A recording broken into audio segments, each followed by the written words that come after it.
একদিন বেলালের মায়ে কয়, ও বেলাল, তোমার নিচে উৎপত্ত বালু, উপরে পাথর। তখন উমাইয়া জিজ্ঞেস করছে, ইসলাম স্যার, তুমি কখনো তিলাওয়াত কেমনে আল্লাহর ওই কলেমায় পড়ছো? কয়, মাগর মা, ওই সময়ের মজা তো আমি বুঝাইতে পারবো না, ওরা আমার কষ্ট দিছে, আমার শরীরটা বালুতে জ্বলতেছে, উপরে পাথর, কিন্তু মাগো কে যেন আমার নাকের ভিতরে জান্নাতি নাজ নেয়ামতের ঘ্রাণ দিচ্ছে। মাগো আমার কানে শুনতে পাই, বেলাল চিন্তা করিস না, ধৈর্য ধারণ করো, তোমার জন্য যিনি জান্নাত রেখেছেন তিনি কে? আরে আল্লাহ তো মুমিনদের মরণের আগে জান্নাতের সুসংবাদ দেয়। এটা আমি মৌলবী বলতেছি না, এটা তো আল্লাহ তাআলা বলতেছেন। আল্লাহ বলছেন, আল্লাযীনা তাতাওয়াফাহুমুল মালাইকাতু তাইয়িবিন। ও গোলাম, তোমার যখন মরণ কাছে এসে দাঁড়াবে, তখন আমি আল্লাহ আসমান থেকে এক ঝাঁক ফেরেশতা নাজিল করব। যদি বলি আল্লাহ নাজিল কইরা কি করবেন? আল্লাহ বলেন, তাইয়িবিন, তোমার যা আমল নামায় গুনাহ ছিল, গুনাহগুলা বাইর কইরা দিয়া তোমারে পবিত্র একটা দেহ ফেরেশতারা দান করে দিবে।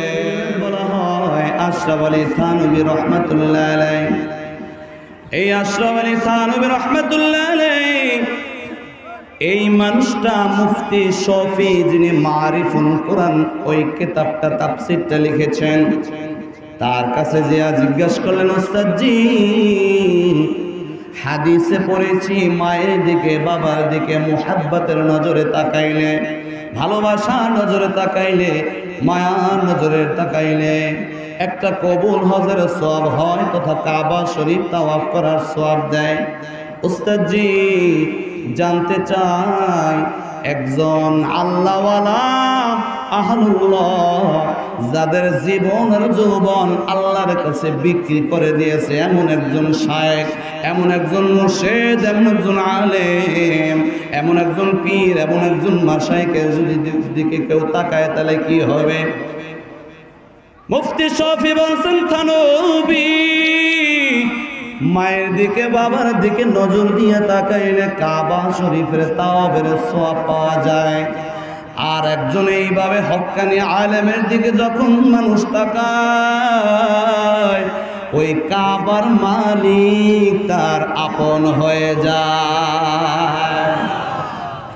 এই জন্যই তো আল্লামা রুমি রহমাতুল্লাহ আলাইহি উনি কিতাবের ভিতরে লিখছেন, 100 বছর তুমি নফল ইবাদত করবা, আর একজন আহলুল্লাহ তথা সত্যিকারের আলেম উলামা, সত্যিকারের কোরআনওয়ালা, নবীওয়ালা, প্রেমিকওয়ালারা যেখানে বসে রইবেন, নসিহত করবেন, ওই মানুষটার দিকে একটা মুহূর্ত তাকাইবা, 100 বছরেরও বেশি নফল ইবাদতের সওয়াব ওই এক মুহূর্তে মাওলা তোমার আমল নামায় লিখে দিবে। নারে তাকবীর! আমরা এমন একটা আলেমদের, পীর মাশায়েখদের, বুজুর্গদের মজলিসে উপস্থিত হতে পেরেছি, খুশি না বেজার? কারা কারা খুশি? নারে তাকবীর! আল্লাহ আমাদের কবুল করুন, বলি আমিন। মোহতারাম হাজিরিন, আলোচনা শুরু করতে যাচ্ছি। আল্লাহ রাব্বুল আলামিন কোরআনের ভিতরে 2 ধরনের আয়াত নাযিল করেছেন। একটা হচ্ছে প্রকাশ্য আমল, যেটা দেখা যায়, আর একটা হচ্ছে অপ্রকাশ্য, জাহিরি আর বাতিনি। অনেকে আমরা এটা বলি শরীয়ত আর মারেফাত। এ ভাই, মারেফাত মানে এই না যে চুল বড় রাখতে হইবে, নারী পুরুষ ঢোল বাজাইতে হইবে, এগুলা মারেফাত না, এগুলাকে বলা হয় মাইলের পথ। মারেফাত কি আজকে কোরআন দিয়ে বুঝাবো, কোরআন দিয়ে বুঝবো, কোনো কিসসা কাহিনী দিয়ে বুঝবো না, কোরআন দিয়ে বুঝলে এইটা আপনারা মানতেই হবে, ঠিক কিনা বলেন? যে মারেফাত আজকে বুঝাবো, মারেফাত বুঝবেন আর শরীয়ত বুঝবেন। তো আগে আমরা একটু আসি জাহিরি আয়াতগুলো, যেগুলো আল্লাহ রাব্বুল আলামিন শরীয়ত, যেগুলো দেখা যায় প্রকাশ্য, এর ভিতরে কি আল্লাহ রাব্বুল আলামিন বলেছেন, وَأَقِيمُوا الْوَزْنَ بِالْقِسْطِ وَلَا تُخْسِرُوا الْمِيزَانَ।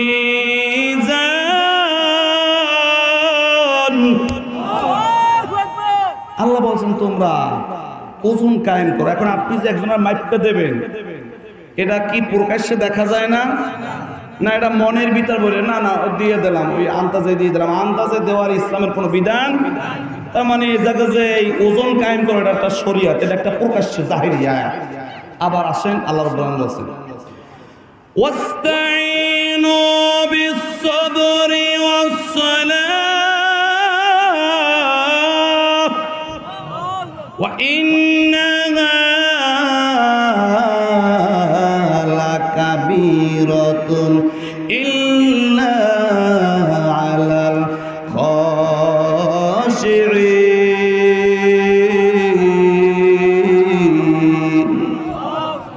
আল্লাহ বলে ধৈর্য নামাজের মাধ্যমে আল্লাহর কাছে চাও। ও বাবা, আল্লাহ বলছে এই চাওয়াটা এত সহজ না, সবাই পারবে না। কেউ আছে যদি আপনার শীতের উপর শীত 10 ডিগ্রি সেলসিয়াস তাপমাত্রাও যদি হয়, যে মানুষটা নামাজি মানুষ ফজরের সময় কম্বল দিয়া লেপ দিয়া তার বিছানায় রাখতে পারবেন না। এমনকি তামাম পৃথিবীটাও যদি লেখা দেয়, ওই মানুষটার ফজরের নামাজ আপনি কামাই দিতে পারবেন না। এই জিনিসটা যারা নামাজি ওরা বুঝবে, অন্য কেউ বুঝবে? এবার সেদিন এক মুরব্বীর কান্না দেখে আমি নিজেও কেঁদে ফেলছি। মুরব্বী জুমার দিন ঢাকা থেকে বাড়িতে আসবে। এখন জুমায় যখন 1:15 বেজে গেছে, ড্রাইভারে বলছে ভাই আমার মনে নাই যে আমি কবে জুমা পড়ি নাই, এমন আমার মনে নাই। অর্থাৎ যেটুকু স্মরণ সেই থেকে এই পর্যন্ত জুমার নামাজ মসজিদে গিয়া পড়ি নাই, এমন একটা জুমা আমার স্মৃতিতে নাই। সুতরাং বাবাজি আজকে জুমাটার জন্য কাজা না হয়, আজকে আমারে জুমার জন্য একটু 2 রাকাত জামাতে নামাজ পড়বে, একটু সময় দিও বাবা। কয় মুরব্বীর সময় দিব, ঠিক 1:30 বাজলে আমি গাড়ি থামাই দেব। কয় বাবা 1:25 বাজে একটা মসজিদ। কয় না আঙ্কেল সামনে আর একটা মসজিদ আছে, ওই যেখানে গেছে ওইখানে যাওয়ার পর 1:33 বেজে গেছে। মুরব্বীটা দৌড় দিল, যাইয়া দেখি ইমাম সালাম ফিরে ফেলাইছে। ওই মানুষটা এখন ছোট্ট বাচ্চা মানুষ, যখন মায়েরে পায় না তখন যে কান্নাকাটি শুরু করে, বাচ্চার মতো আউ আউ করে কান্না করতেছে। বাজের মানুষগুলো বলে মুরব্বী নামাজ পড় নাই তো, জোহরের নামাজ পড়লেই তো হয়। কয় বাবা তোমাদের তো আমার মনের কথাটা বুঝাইতে পারবো না রে বাবা, আমার মনটা যে এখন কেমন করে আমি বুঝাইতে পারবো না। একটা যুবক আমারে বলছে হুজুর ওই মুরব্বীর কান্না দেখে আমি চিন্তা করলাম, শুধু নামাজটা পায় না, কাজা তো পড়তে পারবে, কান্না করে কেন? তাহলে নামাজের প্রতি তার এমন মায়া। ওই দিন আমার ঘুম হয় নাই, ওই মুরব্বীর বাচ্চার মতো কান্নাটা আমার চোখের সামনে বসে আসছে। হুজুর আমি কথা দিচ্ছি, ওই দিন আমি মনে মনে কোনো আলেমের কাছে যাই নাই, ওই দিন থেকে আমি আর নামাজ ছাড়বো না। আজকে 1.5 বছর হয়ে গেছে, ওই একটা মুরব্বীর কান্নায় 1.5 বছরে এক ওয়াক্ত নামাজ আমি কাজা করি না। তাহলে বুঝাইছে মূল কথা হচ্ছে যারা মুমিন পুরো পৃথিবীটা লেখা দিলেও নামাজ কাজা করাইতে পারবেন। আল্লাহ বলছেন ওয়া ইন্নাহা লাকাবীরাতুন ইল্লা আলাল খাশিঈন।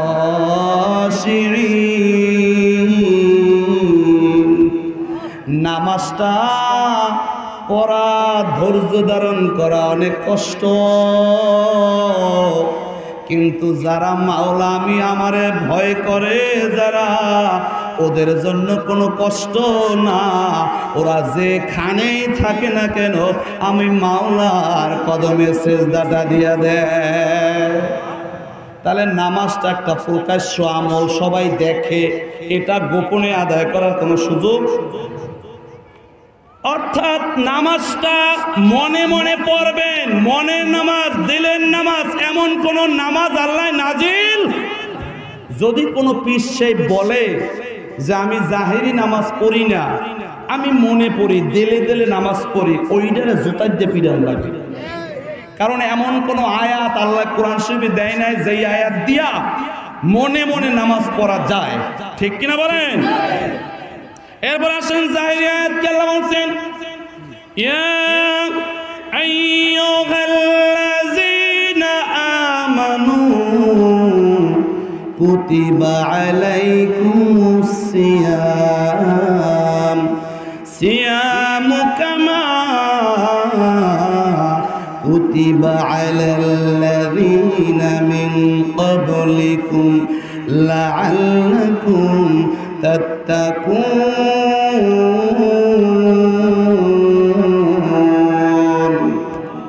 আল্লাহ বলছেন, ইমানদার, তোমাদের উপর রোজা ফরজ করছি যেইভাবে আমি ফরজ করছিলাম আগের জাতির উপর, যাতে তোমরা মুত্তাকি হইতে পারো। এ বাবা, রোজা গোপনে রাখা যায় না। রোজা রাখতে হইলে নিয়ত করতে হবে, সাহারি খাইতে হবে, ইফতারি করতে হবে, গোপনের কিছু নাই। তার মানে এটা আপনিও দেখেন, আমিও দেখি, মানুষও দেখে রোজা রাখলে, ঠিক কিনা? তাহলে এটা একটা জাহিরি আমল।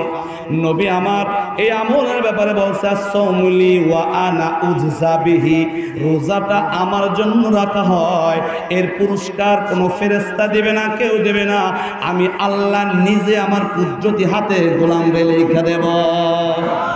এই হাদিসটা নিয়ে আমি অনেক গবেষণা করলাম, কে কি বললো। এক পর্যায়ে একটা মুহাদ্দিসের বক্তব্য বড় মনের ভিতর ধরেছে, একেবারে বলতে পারি না। উনি বলেছেন, আল্লাহ তাআলা একটা সংখ্যা বলতে পারতেন যে একটা রোজা রাখলে আসমান জমিনের সব স্থানগুলো নেক দিয়ে ভরপুর করা হবে, এমন বলতে পারতেন, কিন্তু আল্লাহ বলেন নাই। কেন বলেন নাই? কারণ যার রোজাটা যেমন সুন্দর হবে আল্লাহ তারে এমন পরিমাণ নেকি দেবে যার নেকির সংখ্যা দুনিয়ায় পরিমাপ করা যাবে না, উদাহরণও দেওয়া যাবে না। দুনিয়ায় মিলিয়ন, ট্রিলিয়ন, অক্ট্রিলিয়নের পর আর সংখ্যা নাই। উদাহরণ যদি দিতে চান তাহলে বলবেন 7 আসমানের উপর থেকে 7 জমিনের নিচ, এরপরে আপনি আর এক সাইডে বড় কিছু পাইবেন না, উদাহরণ দিতে পারবেন না। আল্লাহ বোঝাতে চাইছে, যদি আমার কুদরতি দিলটারে রোজা রাইখা ঠান্ডা করতে পারো, আমি এমন নেক দেব যার সংখ্যা, যার উদাহরণ এই পৃথিবীর পর্যন্ত কোনো মানুষ চিন্তাও করতে পারবে না। সুবহানাল্লাহ। তাহলে রোজাটা একটা জাহিরি আমল, সবাই দেখে, তাই না? এরপর আছেন নামাজ, রোজা, হজ। আল্লাহ বলছেন, ওয়ালিল্লাহি আলান নাসি হিজ্জুল বাইতি মান ইসতাতা ইলাইহি সাবিলা।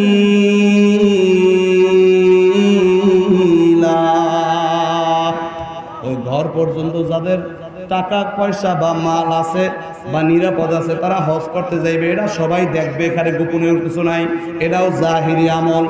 এরপর যদি যাকাতে যান, আল্লাহ বলছেন, ওয়াল্লাযীনা হুম লিযাকাতি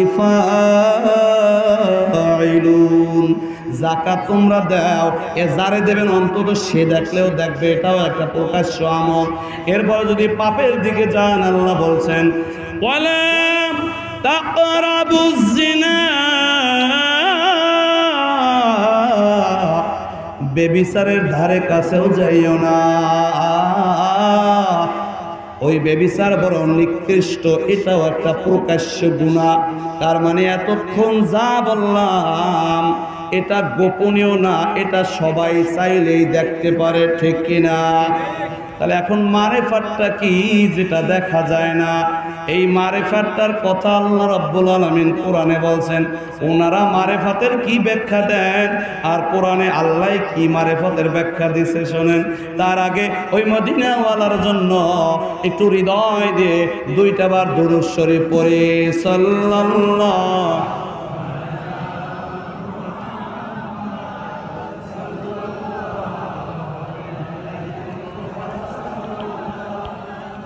সাল্লাল্লাহু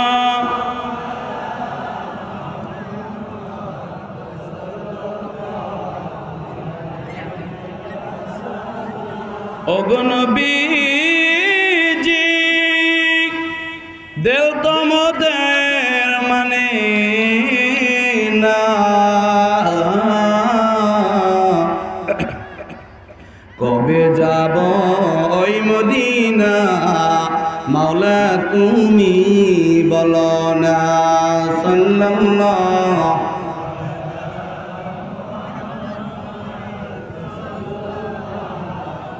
আলাইহি ওয়াসাল্লাম, সাল্লাল্লাহু আলা মুহাম্মদ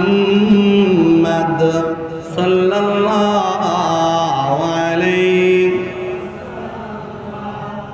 তো এখন আমরা শুনবো মারেফা। কি শুনবো? অদৃশ্য, অপ্রকাশ্য, বাতিন, বাতিন, বাতিল না আবার বাতিন। আল্লাহ রাব্বুল আলামিন বলেছেন সূরা বাইয়িনার ভিতরে, ওয়ামা উমিরু ইল্লা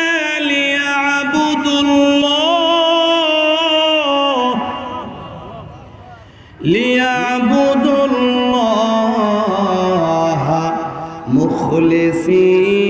মুখলিসিনা লাহুদ্দিন।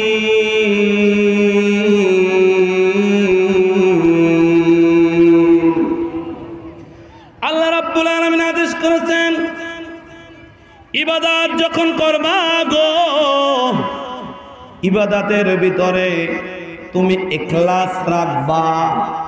তুমি মনে করবা তোমার জীবনের শুরু থেকে শেষ পর্যন্ত যা কিছু করবা শুধু একজনের খুশির জন্য করবা, তিনি কে? এখন এইটা শুনলাম যে একজনের খুশির জন্য করব, কিন্তু আমিও করতে চাই, আপনিও করতে চান, কিন্তু কোরবানি যখন দিক কেমন যেন মনের ভিতরে আসে যে একটু মানুষ দেখো তো আমি কোরবানি দিচ্ছি। যাকাত যখন দিই আমি মনে করি মানুষ একটু আমারে বাহবা দিক। মসজিদে 10,000 টাকা দিলাম, আমি মনে করি ইমাম সাহেব একটু বারবার যেন আমারে বলে, আর শেষে জুমায় আইলে যাতে ইমাম সাহেব বলে স্যার আপনি সামনে আসেন, ওই যে 10,000 টাকা দিয়ে সালাম। এইটা মনে মনে আমি নিয়ত করি, মনে মনে চাই। ওদিকে আল্লাহ বলছে না না, দুনিয়ার মানুষের বাহবা পাওয়ার জন্য না, সব কিছু হবে একজনের জন্য, তিনি কে? ইন্না সালাতি ওয়া নুসুকি ওয়া মাহইয়ায়া ওয়া মামাতি লিল্লাহি রাব্বিল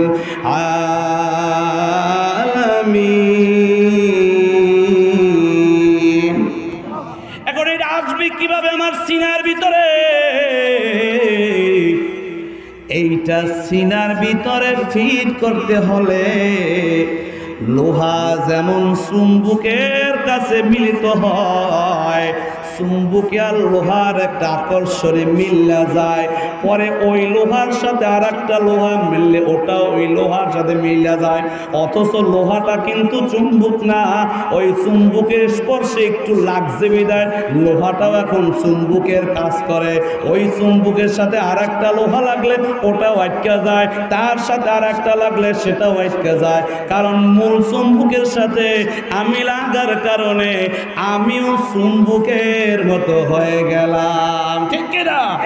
তো ঠিক ইখলাস যদি তৈরি করতে হয়, ইখলাসওয়ালা দিল যারা আছে, যারা কোরআনওয়ালা দিল আছে, নবীজির ইশকে জীবনটা কোরবান করে দিয়েছে, এমন দিল যখন পাইবা, কোরআনের জন্য নিজে যখন বিক্রি হয়ে গেছে, যে কোরআনের কাছে আমি আমার জীবনটা বিক্রি করে দিছি, কোরআন যা বলবে আমি সেই সময় সেইটা প্রস্তুত, কোরআন আমার জীবন চাই আমি এখন জীবন দিয়া দেব, কোরআন আমার হিজরত চাই আমি হিজরত করব, কোরআন আমার এইটা চাই আমি এইটা করব, যা কিছু বলে কোরআন, আমি কোরআনের কাছে বিক্রি হয়ে গেছি। এমন দিলওয়ালা পীর, এমন দিলওয়ালা ওলি, এমন দিলওয়ালা আলেম, এমন দিলওয়ালা বুজুর্গ, এমন দিলওয়ালা প্রেমিক যদি পাওয়া যায়, তার সোহবাতে থাকলে, তার সোহবাতের সাথে আল্লাহ এই মোবাইলে যেমন শেয়ার দিলে এক শেয়ার চারু কইরা সেন্ট দিয়া সব কিছু ও রিসিভ অপশনে ক্লিক করলে সব যেমন চইলা যায়, চারিদিক খালি হয় না, তেমনি ভাবে এমন একজন হক্কানি বুজুর্গ মানুষের সোহবাতে যারা থাকবে তাদের দিলটাকে ইখলাসওয়ালা দিল যিনি কইরা দিবেন তিনি কে? নারে তাকবীর! এখন একটু আসেন, আজকে যেই মানুষটা এখানে আসবে আমাদের কারামাত আলী জৌনপুরী রহমাতুল্লাহ আলাইহি আওরাত, ওনার একটা ঘটনা শুনেন, ওনার দিলটা কেমন ছিল। উনি জৌনপুর থেকে কলকাতা হয়ে বাংলাদেশে আসতেন। এমনও সময় গেছে কলা গাছের ভোর খিলাইয়া মানুষের বাড়ি দাওয়াত দিছে, ধুতি পরাওয়ালা মানুষদেরকে লঙ্গি পরাইছে, সিরি নামটা মুছিয়া মুহাম্মদ শব্দটা যোগ করে দিছে। এ বাবা, এই মানুষটা যখন কলকাতা আসছে কিছু আলেমরা গেছেন, হুজুর বড় সর্বনাশ হয়ে গেছে। এইখানে এক হিন্দু ব্রাহ্মণ উনি নদীর উপর দিয়ে হাঁটতে পারে। এখন মানুষ বুঝে বড় কারামত, মানুষ ইমান হারাইয়া ফেলাইছে। আপনি একটু চলেন, আমরা অনেক আলেম ওলামা গেছি, তাকে মোকাবেলা করতে পারি না। হুজুর বলছে চলেন। এখন বলছে হুজুর আপনি যদি ঠইকে যান তাহলে তো আমাদের অবস্থা শেষ। হুজুর বলতেছে এ আলেম ওলামা, কেমন তোমার দিল, কেমন তোমাদের সিনা, আমি ঠকবো না জিতবো এটা তো বিষয় না। মানুষ শিরিকের দিকে দাবিত হচ্ছে, শিরিক থেকে বাঁচাইয়া আল্লাহর দিকে মিলাইয়া দেওয়াই আমার দায়িত্ব। আল্লাহ আমারে ঠগাইলে ঠগাইবে, জিতাইলে জিতাইবে, ও টেনশন আমার না। আমার টেনশন আছে আমি আল্লাহর বিধানটা ওইখানে যাইয়া ঠিক মতো উপস্থাপিত করতে পারবো কিনা। সুবহানাল্লাহ।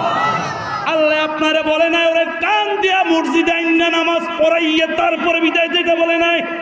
আল্লাহ বলছেন নবী রে, আপনারে লাঠিয়াল বাহিনী হিসাবে পাঠাই নাই, আপনারে দারোগা কইরা পাঠাই নাই। আপনি শুধু দাওয়াত দেন হিকমতের সাথে, এইটুকু দায়িত্ব আমার। ওরে হেদায়াত করব কি করব না ওটা আমি আল্লাহ বুঝবো। সুবহানাল্লাহ। তো হেদায়েতের মালিক আমরা, কোনো আলেম না, কোনো পীর না, কোনো মাশায়েখ না। হেদায়েতের মালিক কে? তবে যিনি হেদায়েত চায় আল্লাহ তাআলা তাকে হেদায়েত দেয়, ঠিক কি না?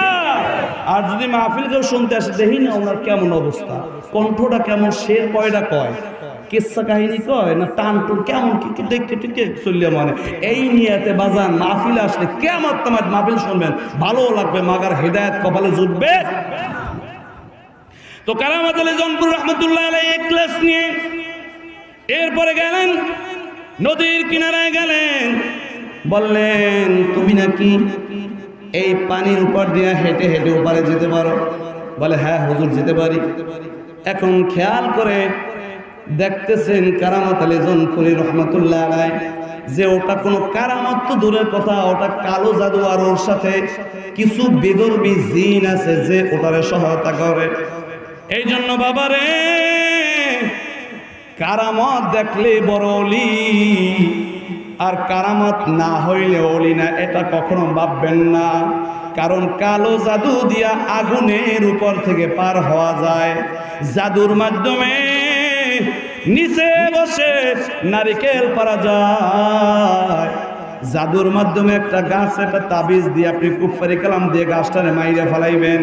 তার মানে কারামত আর জাদু ওটাকে বোঝে না, এগুলা দিয়া পীর নির্ণয় করা যাবে না। পীর কেমনে নির্ণয় করবেন? মুজাদ্দেদ আল ফেসানি রহমাতুল্লাহ আলাইহি বলেছেন, তার একজন 10 বছরের খাদেম বলছে হুজুর 10 বছর থাকলাম, কোনো কারামত দেখলাম না, আমি চলে যাচ্ছি। তখন বলছে বাবা বসো, কি কারামত তুমি দেখতে চাও? কয় একটাও তো দেখলাম না। কয় বাবা তুমি কি অর্জন করছো এইটা একটু বলো। কয় হুজুর আমি যদি চক্ষু বন্ধ করি কবরওয়ালা কি অবস্থায় আছে তাও দেখতে পারি, তার সাথে কথাও বলতে পারি। এবার মুজাদ্দেদ আল ফেসানি বলছে বাবা তুমি তো ধ্যানের মাধ্যমে ওই কবরওয়ালার কাছে যাইয়া কথা বলতে পারো, আর আমি যদি মুজাদ্দিদ চাই কবরওয়ালার রূহ আমার সামনে এসে আমার সাথে কথা বলবে। বাবা এইগুলা দিয়া আল্লাহর অলি নির্ণয় করা যায় না। তুমি যে 10 বছর থেকেছো, একটা মুস্তাহাব আমার কাছ থেকে তরফ পাইছো কিনা? কয় না। কয় মুস্তাহাব যেহেতু তরফ করি নাই, তাহলে বুঝবা এটাই হচ্ছে আল্লাহর অলির বড় বৈশিষ্ট্য। সুবহানাল্লাহ। তো কারামাতুল জনপুর রহমতুল্লাহ গেলেন, এরপর বললেন এবার একটু যাও তো। এখন মাছ পার পর্যন্ত গেছে, এবার বলে এবার আসো। কারামাতুল জনপুর রহমতুল্লাহ আল্লাহর কাছে বললেন, সাথে সাথে আর আসতে পারে না, হাবুডুবু কাছে পানিতে চেষ্টা করে, আর কাজ হয় না।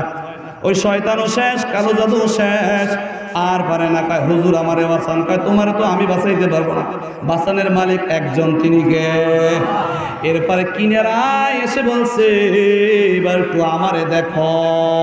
বিসমিল্লাহ বলিয়া 3 বার হেঁটে হেঁটে দৌড়াইয়া দৌড়াইয়া নদীর পার আর ওপার গেলেন, আর বললেন এটা আমি দেখানোর জন্য বলি নাই, তোমারটা হচ্ছে শয়তানের মাধ্যমে, আর আমার এইটুকু যিনি করেছেন তিনি কে? সাথে সাথে ওইখানে যত মানুষ ছিল মুসলমানদের ঈমান মজবুত হয়ে গেছে, বেদরমিরা আবার কালিমা পড়ে মুসলমান হয়ে গেল। সুবহানাল্লাহ। তাহলে আল্লাহ বলছেন ওমা উমিরু ইল্লা লিয়াবুদুল্লাহ মুখলিসিনা লাহুদ্দিন। ইবাদতের ক্ষেত্রে এই সিনাটা, ইখলাসটা হবে একজনের জন্য, তিনি কে? আর এই ইখলাসটা তৈরি হবে যত কোরআনওয়ালা, সুন্নাহওয়ালা, বুজুর্গওয়ালা, কোরআনের কর্মী, আল্লাহর জমিনে যারা আছে এদের সাথে যত সোহবাত দিবেন, হক্কানি পীর মাশায়েখদের সাথে যত সোহবাত দিবেন, আল্লাহ ইখলাসটা দিলের ভিতরে অটোভাবে ফিট করে দিবে। সুবহানাল্লাহ। সুতরাং আমরা কোরআনের সাথে আছি, আলেম ওলামাদের সাথে আছি, বুজুর্গদের সাথে আছি, ঠিক কিনা বলেন? কারা কারা আছি? নারে তাকবীর। আল্লাহ কবুল করুক, বলি আমিন। এরপরে বাবা মারিফাত, আল্লাহ বলছেন ইয়া আইয়ুহাল্লাযীনা আমানুত্তাকুল্লাহা হাক্কা তুকাতিহি ওয়া লা তামুতুন্না ইল্লা ওয়া আনতুম মুসলিমুন। আল্লাহ রাব্বুল আলামিন বলেন হে ঈমানদারগণ, তুমি ঈমানদার এটা আমি আল্লাহ জানি। আমি এই নসিহতটা কোনো বিধর্মীরে করি নাই, যাদের ঈমান আছে তাদের করেছি। কে বলছেন? এবার আল্লাহ নসিহত করতেছেন আমানুত্তাকুল্লাহ, আল্লাহরে ভয় করে। এরপর মুসলমান না হয়ে কবরে যাইও না। এখন আল্লাহর আমি ভয় করবো কেমনে? আমি তো ভয় করি যে আল্লাহ একজন, আল্লাহ আমার জান্নাত দিতে পারে, এটাই তো ভয়। আবার জান্নাত না দিলে কষ্ট দিবে, এটাই তো ভয়। আরে বাবা, মুখ দিয়া ভয় বললে ওটা ভয় হয় না। আপনার দিলে কতটুকু ভয় কেউ জানে না। আমি যে সলিমউদ্দিন কলিমউদ্দিন এইখানে দাঁড়াইয়া বয়ান করে, আসলে আমার দিলের ভিতরে আল্লাহর ভয় কতটুকু এটা তো আমি জানি, আপনারা কেউ জানেন না। আমি একটা যে খালি কলছি এটা আমি জানি, কেউ জানেন না। এখন এই ভয়টা কেমনে তৈরি হবে, কেমনে তৈরি করব? এই ভয়টা তৈরি করতে হলেও এই ভয়ওয়ালা দেলওয়ালা মানুষ যেখানে পাইবে সময় দিবেন, সোহবত দিবেন, এই দিলের ভিতরে ওই ভয়টাও যিনি ফিট করে দিবেন তিনি কে? এ বাবাজি আমার, আল্লাহরে ভয় করা ছাড়া কোনো মানুষ ওলি হইতে পারে না। এই যে সারসিনার নিসারউদ্দিন রহমাতুল্লাহ আলাইহি এই মাদারীপুরে তার বাল্য জীবনের কোনো এক সময় লেখাপড়া করতেন। একদিন বাড়ি বেড়াতে গেছেন, গিয়া সন্ধ্যার সময় আজান দিবে মাগরিবের, এমন সময় শুনে তার মা বলতেছে আয় হোস বাড়ি আয়।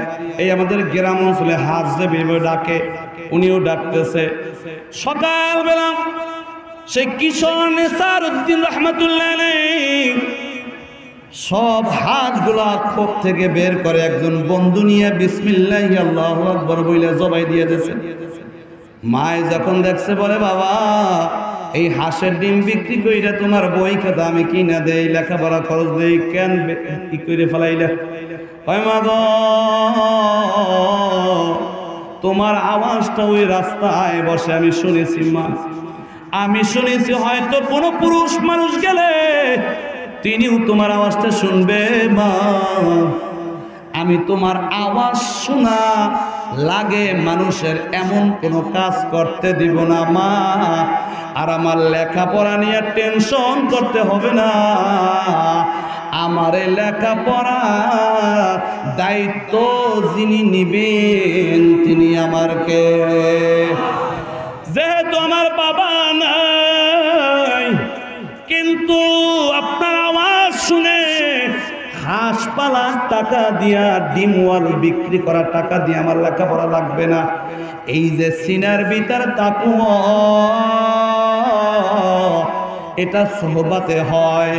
আর এই তাকওয়ালা দিল যখন কোনো জায়গায় থাকে, এই তাকওয়ালা দিলের সাথে সোহবাত লাগাইলে উনিও তাকওয়ালা দিন হয়ে যায়। সুবহানাল্লাহ। এই পৃথিবীতে এমন মানুষ আছে কত অফার দেওয়া হয়, অফারে রাজি হয় না। কোরআনটা বুকে নিয়ে বলে কোনো অফারে কাজ হবে না, কোনো পদ পদবিতে কাজ হবে না। এই কোরআন বুকে একবার লাগাইছি, আমারে মারো কাটো টুকরা টুকরা করো আর শেষ কইরা দেও, এই কোরআন থেকে আমি এক চুল জুদা হব। এই দিলওয়ালা মানুষগুলা, এদের দিলটা কি আল্লাহ তাকওয়া দিয়া ভরপুর করে দিছে। এই তাকওয়ালা দিলের সাথে তোমার দিলটা যখন লাগবে, আল্লাহ তাআলা চুম্বকের মতো তোমার দিলটাকেও তাকওয়ালা দিল বানাইয়া দেবে। সুবহানাল্লাহ। আরে ওই যে মিশরের সৈয়দ কুতুব শহীদ রহমাতুল্লাহ আলাইহি তাফসীর লিখেছেন, তাফসীর ফি জিলালিল কোরআন। এই অপরাধে তাকে ফাঁসির রায় দেওয়া হলো। সৈয়দ কুতুব বলছেন কোনো টেনশন নাই, কাজ করছে আল্লাহর জন্য, উনি যদি জীবন নেয় আমার কোনো টেনশন। এখন চিন্তা করলেন এর ফাঁসি দিলে আন্দোলন হবে, ফাঁসি দেব না। জেলের ভিতর ঢুকাইয়া পাগলা কুত্তা লাগাই দিয়েছে 4-5টা। চিন্তা করছে পাগলা কুকুরের গোস্তগুলা কামড়ায় কামড়ায় খাইবে, শুধু হাড্ডি থাকবে, হাড্ডিটা দিয়ে দেবো সাকরেদের দ্বারে, যা মূল্যায় তাই করুক না কেন। পাগলা কুকুর লাগাই দিয়েছে। সৈয়দ কুতুব শহীদ রহমাতুল্লাহ আলাইহি ভিতরে আছে। জেলারকে একদিন পরে বলে জেলার কি হাড্ডি গুড্ডি আছে ব্যাগে করে নিয়ে আসো।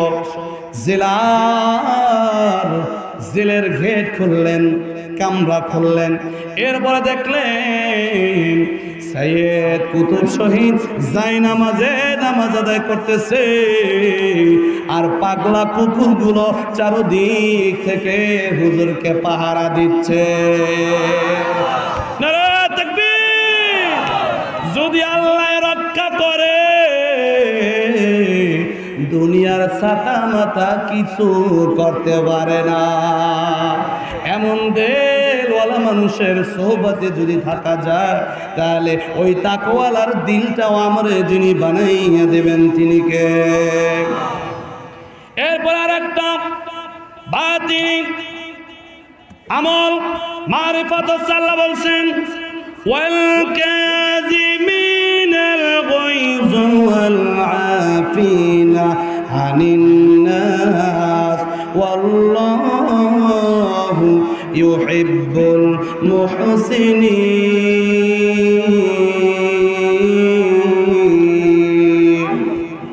আল্লাহ বলছেন রাগকে তুমি নিয়ন্ত্রণ করো, আমার রাগ কতটুকু আপনারা বলেন তো, পারবেন? এই ময়দানে কার কত পার্সেন্ট রাগ? এই হুজুর, এই বড় বড় হুজুর বলতে পারবে কেউ? কারণ এটা দেখা যায় না। এখন এইটা কেমনে আমি থামাবো? আমার তো কায়দা মতো রাগ, আমি কেমনে থামাবো? নবীজি আমার মদিনা থেকে হাঁটতেছেন, সাহাবীরা বলতেছেন হুজুর একটু তাকায় দেখেন, এই কুস্তিগির এই মদিনা মুনাওয়ারায় কেউ এর সাথে পারে না, এত শক্তি। আল্লাহ নবী বলেছেন আসলে ও বড় কুস্তিগির না, বড় কুস্তিগির তো ওই ব্যক্তি যখন প্রচন্ড রাগ আসে শরীরের ভিতর, তখন আল্লাহর দিক তাকাইয়া নিজেকে নিয়ন্ত্রণ করে এবং মানুষদের ক্ষমা কইরা দেয়। জাহেররা ওরে গাইলেইছে, ক্ষমা কইরা দেয়। জাহেররা ওরে এটা ওটা করছে, ক্ষমা কইরা দেয়। আল্লাহ বলছেন যদি তুমি ক্ষমার মন মানসিকতা রাখতে পারো আর রাগটারে নিয়ন্ত্রণ করতে পারো, আল্লাহ বলছেন ওয়াল্লাহু ইউহিব্বুল মুহসিনিন। এই মানুষদের মুহসিন বানাইয়া আল্লাহ এই মানুষদের বড় ভালোবাসে। সুবহানাল্লাহ।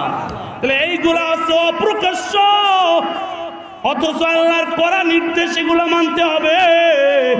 এইগুলা মানার জন্য আহাদুল্লাহ আল্লাহর হক্কানি ওলি পীর মাশায়েখ কোরআনওয়ালা কোরআনের আমদলওয়ালা মানুষদের সাথে মিশতে হবে। তাহলে এইভাবে একটা স্বচ্ছ দিল যিনি দান করবেন তিনি কে? আল্লাহ নজরে বলছেন ফাওয়াইলুল লিল মুসাল্লিন আল্লাযীনা হুম আন সালাতিহিম সাহুন। কিছু কিছু নামাজের জন্য দুর্ভোগ, যারা লোক দেখানো নামাজ পড়ে, বেয়াইর বাড়িতে আইছে, নামাজে না গেলে বেয়াই কি মনে করবে, চলেন বেয়াই যাই। দেখা যায় ওই লোকটারে 7 দিন দেখা যায় না, হঠাৎ করে টুপি একটা গোসাইন্না মোসাইন্না দিয়া বেয়াইরে নিয়ে নামাজ পড়তে আসে। এভাবে কিছু মুসল্লি এলাকায় পাওয়া, বোঝা গেল যে বেয়াইরে দেখানোর জন্য আসছে, ঠিক না? তো এই যে মানুষ দেখানো একটা রিয়া প্রবণতা সিনার ভিতরে, এটা কেমনে দূর করবেন? দূর করবেন আমলওয়ালা একটা দিলের সাথে সোহবাত লাগাই দেন, তখন আর এই সব পচা দেল থাকবে না। দেলটাকে সুগন্ধময় দেল যিনি বানাই দেবেন তিনি কে? আসুন এখন সোহবাতের ব্যাপারে আল্লাহ রাব্বুল আলামিনের অনুসরণের ব্যাপারে আল্লাহ রাব্বুল আলামিনের কোনো নির্দেশ বা দলিল আছে কিনা? বাবাজি ওমর গেছে নবীরে কতল করতে, নবীর সোহবাতে ওমর পরে আশারে মুবাশশিরা 10 জনের একজন জান্নাতের মেহমান বানাইয়া দেছে কে? বেলাল হাবশি কালো বেলাল, যার কোনো দাম নাই, যেই মানুষটা কালো, যেই মানুষটা খাটো, যেই মানুষটার ওঠ দুইটা পুরো নিচের দিকে দাওয়ানো, যেই মানুষটা কথা বলতে পারতো না, কারণ উমাইয়া ওই মানুষটার জিহ্বাটা বের করিয়া গরম রড জিহ্বার ভিতরে ভরে দিছে, জিহ্বাটা ছিদ্র হয়ে গেছে, আশহাদু জীবনে আর বলতে পারে নাই আশহাদু। একদিন বেলালের মায়ে কয়, ও বেলাল, তোমার নিচে উৎপত্ত বালু, উপরে পাথর। তখন উমাইয়া জিজ্ঞাসা করছে, ইসলাম স্যার তুমি কখনো তিলাওয়াত কেমনে আল্লাহর ওই কলেমায় পড়ছো? কয় মাগর মা, ওই সময়ের মজা তো আমি বুঝাইতে পারবো না, ওরা আমারে কষ্ট দিছে, আমার শরীরটা বালুতে জ্বলতেছে, উপরে পাথর, কিন্তু মাগো কে যেন আমার নাকের ভিতরে জান্নাতি নাজ নেয়ামতের ঘ্রাণ দিচ্ছে। মাগো আমার কানে শুনতে পাই বেলাল, চিন্তা করিস না, ধৈর্য ধারণ করো, তোমার জন্য যিনি জান্নাত রেখেছেন তিনি কে? আরে আল্লাহ তো মুমিনদের মরণের আগে জান্নাতের সুসংবাদ দেয়, এটা আমি মৌলবী বলতেছি না, এটা তো আল্লাহ তাআলা বলতেছেন।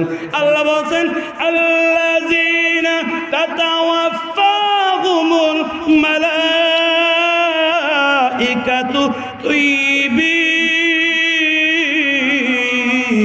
ও গোলাম, তোমার যখন মরণ কাছে এসে দাঁড়াবে, তখন আমি আল্লাহ আসমান থেকে এক ঝাঁক ফেরেশতা নাজিল করব।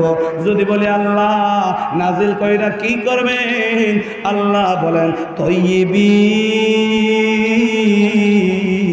তোমার যা আমল নামায় গুনাহ ছিল গুনাহগুলা বাইর কইরা দিয়া তোমারে পবিত্র একটা দেহ ফেরেশতারা দান করে দিবে। এরপরে আল্লাহর কিছু করবেন, আল্লাহ বলছেন আরো করব। ইয়াকুলুনা সালামুন আলাইকুম, আমি আল্লাহ জিবরাইল আর ওই ফেরেশতাদের পিয়ন বানাইয়া তোমারে আমি আল্লাহ একটা সালাম দিয়া দেব। আমার আল্লাহ আমারে মরণের কালে যদি সালাম দেয়, এর চাইতে ভাগ্যবান মানুষ আর পৃথিবীর জমিনে হতে পারে না। এরপরে আল্লাহ রাব্বুল আলামিন বলেছেন শুধু সালাম দিব না, জান কবজ করার পর বা আগে বা ওই সময় আমি বলবো উদখুলুল জান্নাতা, গোলাম জান্নাতে চলে যাও। যদি বলি আল্লাহ কেন জান্নাতে যাব, আল্লাহ বলছেন বিমা কুনতুম তা'মালুন। এ গোলাম, তোমার এই আমলগুলো আমার খুব পছন্দ হয়েছে, এই জন্য আমি স্পেশাল তোমার বিনা হিসেবে জান্নাতের ফয়সালা করে দিলাম। সুবহানাল্লাহ। তাহলে এই একটা গোলাম যার চেহারা নাই, কণ্ঠ নাই, তোতলা হয়ে গেছে, কোনো দাম নাই, ওই মানুষটা নবীজির সোহবাতে আইসা নবীজির ইশক এই কলিজার ভিতরে লাগাইয়া ইসলামের প্রথম মুয়াজ্জিন যার আজান আসমান পর্যন্ত যায়, অন্য মুয়াজ্জিন আজান দিলে রাত্রি হয়, রাত্রি শেষ হয় না, আল্লাহর আরশ পর্যন্ত ওই আজান চলে যায়। এই একটা কালো গোলাম রে সোহবাতের কারণে এই মর্যাদা যিনি দিয়েছেন তিনি কে?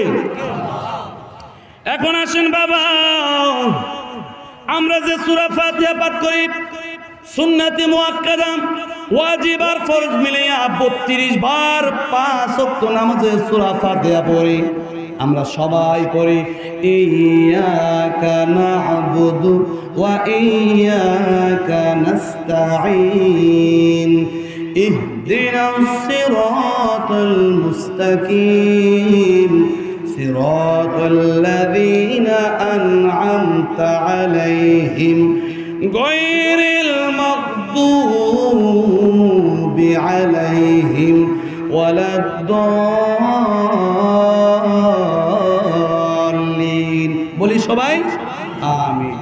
কি বললাম? আল্লাহ তোমারই ইবাদত করি, আর কারো ইবাদত করি না, এবং তোমার কাছে সাহায্য চাই। এইটুকু বলার পর এরপর কই আল্লাহ তুমি আর আমারে একটা সোজা রাস্তা দেখাও। কোন রাস্তা?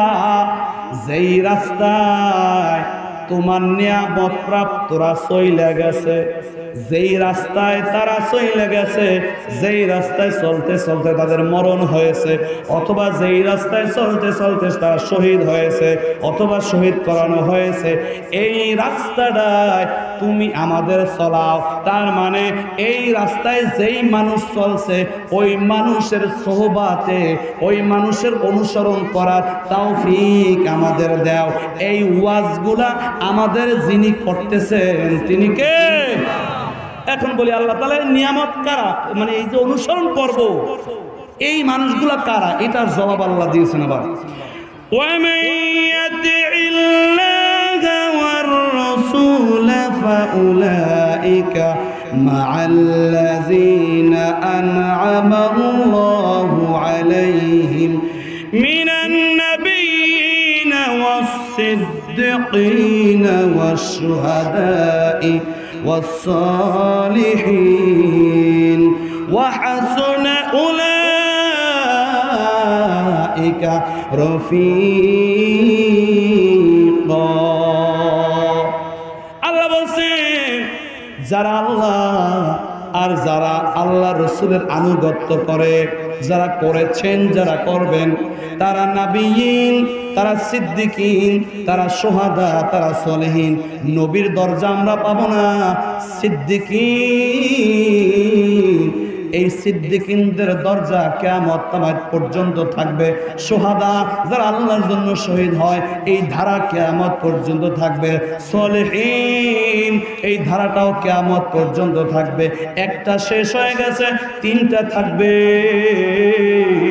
তাহলে বাবাজি আমার, আল্লাহ তাআলা এখন বলছে এদের সাথে যারা থাকবে, এদের অনুসরণ যারা করবে, আল্লাহ রাব্বুল আলামিনের দয়া, আল্লাহ রাব্বুল আলামিনের মায়া, আল্লাহ রাব্বুল আলামিনের ভালোবাসা সব তাদের প্রতি আল্লাহ দান করে দেবেন। সুবহানাল্লাহ।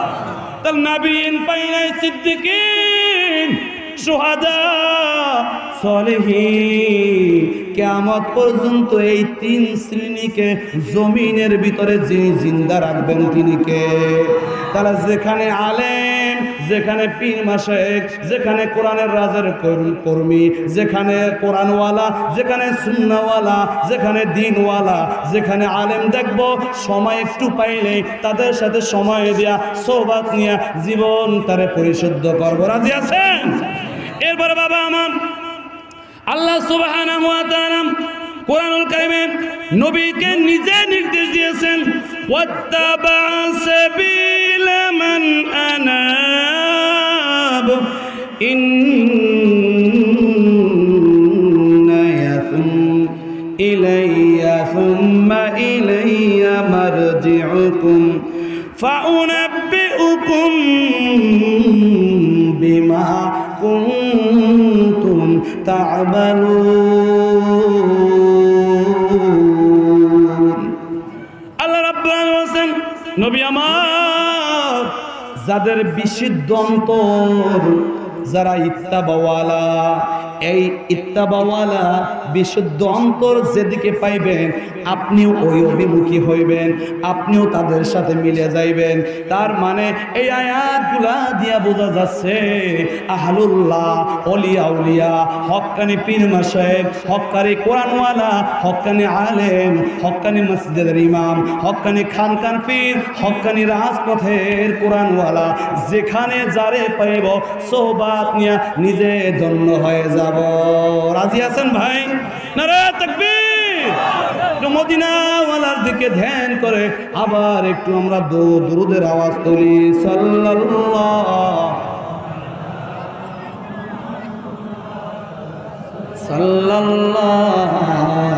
আলাইহি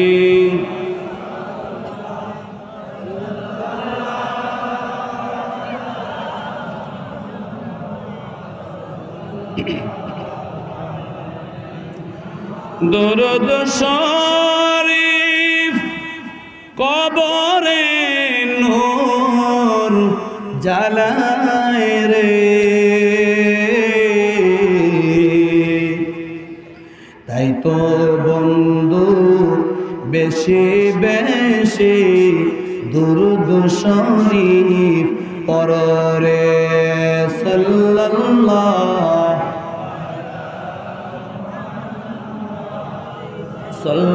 সাল্লাল্লাহু আলাইহি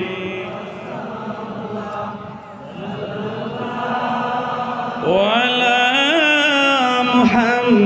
মুহাম্মাদ সাল্লাল্লাহু। বাবাজিরা, এবার যদি প্রশ্ন করেন হুজুর, তাহলে সোহবাতে থেকে আমরা জান্নাত পাবো বুঝলাম, কিন্তু সোহবাতে যারা অতীতে থেকেছে এমন কিছু দলিল দেন যাতে আমরা বুঝতে পারি অমুকে পেয়ে গেছে, আমরাও পাবো। যদি আপনি দলিল না দেন তাহলে পরকালে পাবো, ঠিক আছে, কিন্তু দুই একটা একটু আগে শুনলে আরাম লাগতো, ঠিক কিনা বলেন? দলিল নেন। 250 খ্রিস্টাব্দে স্পেনে একজন কাফের বাদশা ছিল। নবীজি এখনো দুনিয়ায় আসেন নাই, নবীজি আসছেন 570 খ্রিস্টাব্দে। ঘটনা ঘটেছে 250 খ্রিস্টাব্দে, নবীজি আসা আরো আগে। বাবাজি, স্পেনের 5 যখন আল্লাহরে মাইনা নিছে, কাফের সরকার তাদেরকে কতল করে দিবে, কতল করে দিবে। এখন তারা পালাচ্ছে হিজরত করার জন্য। 7 জন যুবক রওনা দিল। দেখলেন পিছন থেকে একটা কুকুর আসতেছে, কুকুর আসতেছে।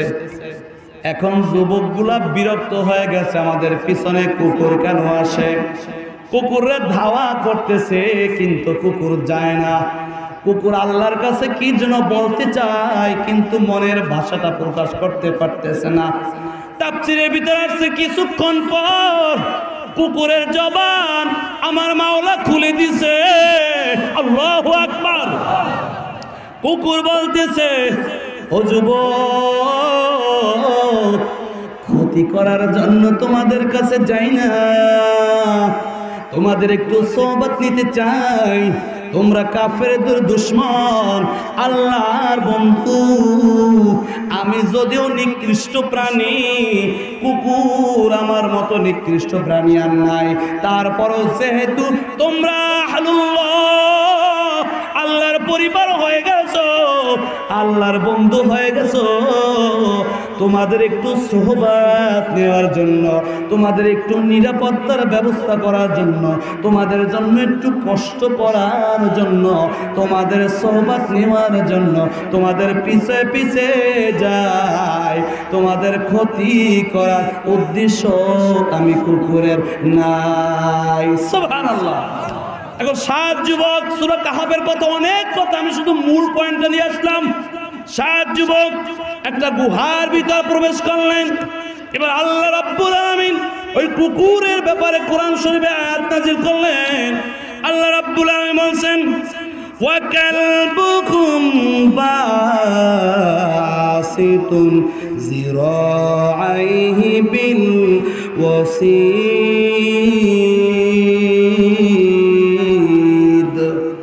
আল্লাহ রাব্বুল আলামিন বলেন, ওই কুকুরটা সামনের 2টা পা গুহার সামনে দিয়া গুহাটাকে আটকাইয়া ধরছেন, যাতে কাফেররা আসলে বোঝে ওখানে কুকুর ঘুমিয়ে আছে, ওখানে তো কোনো মানুষ ঢোকার কোনো কায়দা নাই।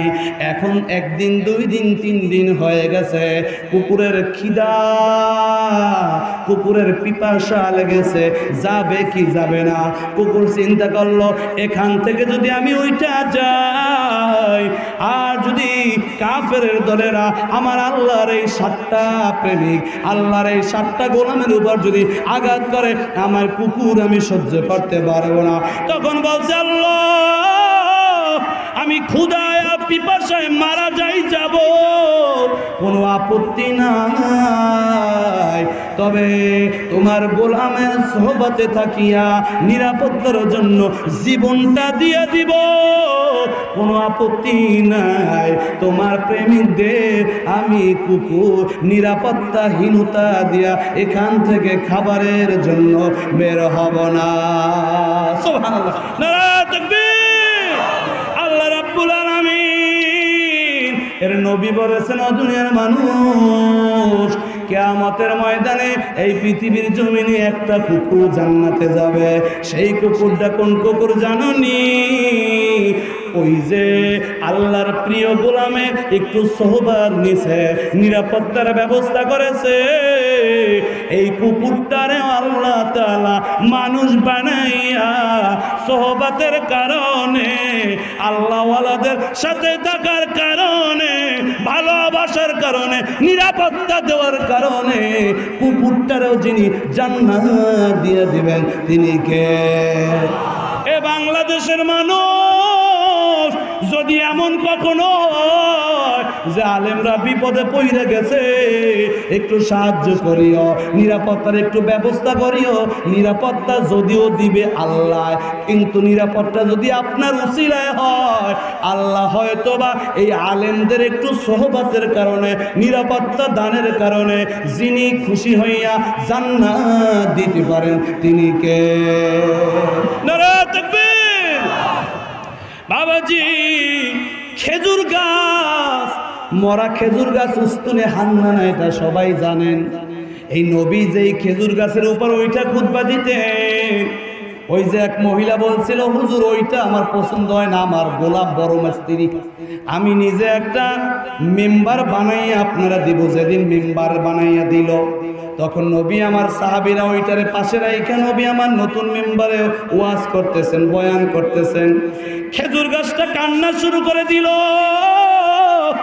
সাহাবীরা তো অবাক, বলে হুজুর কোনো মানুষ কান্দে না, কিন্তু কি কান্নাকাটি করে। নবীজি তখন মেম্বারের পর উঠা খেজুর গাছটারে নিজের বুকের সাথে জড়াইয়া ধরলেন আর বললেন, খেজুর গাছ কেন কাঁদো? খেজুর গাছ কয়, হুজুর এতদিন আপনার কদমটা আমার দেহের উপর পড়েছে, আমি যে কত আনন্দে ছিলাম, নতুন মেম্বার পাইয়ে তো আমারে ভুইলা গেছে, আমার একটু পর সবাই ফালাইয়া দেবে, আপনার সোহবাত থেকে বঞ্চিত হয়ে গেলাম। ও নবী, আমার এই কষ্ট আর শেষ হবে না। তখন নবী আমার বলে, আমি দোয়া করব তোর জন্য, তোরে যাতে আল্লাহ জীবিত কইরা দেয়, কিয়ামত পর্যন্ত তোর থেকে খেজুর হবে। কয় না নবী, এতে আমি খুশি না, আপনার সোহবাতে থাকতে চাই। কয় এই জীবনে থাকতে চাও না, পরকাল জীবনে থাকতে চাও? কয় নবী আমার ওই জীবনে যদি থাকি এটাই তো বড় ভালো হয়। নবী আমার বললেন, ও খেজুর গাছ, আমি কথা দিলাম মরণের পর তোরে আমি জান্নাতে না নিয়ে আমি জান্নাতে যাব না। রহমতে আলম নূরে মুজাসসাম, সাহাবীরা আতর বানায় ওই নবীজির ঘাম, সাহাবীরা আতর বানায় ওই নবীজির ঘাম। বলুন না, রহমতে আলম নূরে মুজাসসাম, রহমতে আলম নূরে মুজাসসাম, সাহাবীরা আতর বানায়, সাহাবীরা আতর বানায়। শোনো মানব জানো কেমন আমার নবীজি, যাহার পাগল চন্দ্র সূর্য তারকারাজি। বাবা আর শুনবানি সুন্দর কাহিনী, জান্নাতেরই ঘেটে লেখা আমার নবীর নাম, জান্নাতেরই ঘেটে লেখা আমার নবীর।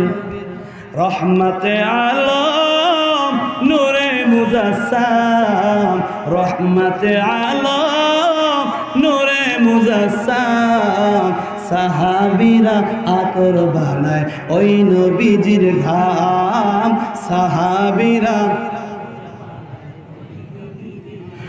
উস্তুনে হান্নানা একটা খেজুর গাছের নাম, যেথায় বসে খুতবা দিতেন রাসূলে আকরাম। গাছটি বিরহ ব্যথাতে কাঁদিতে থাকে, হতবাক হইলেন যত সাহাবায়ে কেরাম, হতবাক হইলেন যত সাহাবায়ে কেরাম। রহমতে আলম নূরে মুজাসসাম, রহমতে আলম, সাহাবীরা আতর বানায় ওই নবীজির ঘাম, সাহাবীরা আতর বানায়।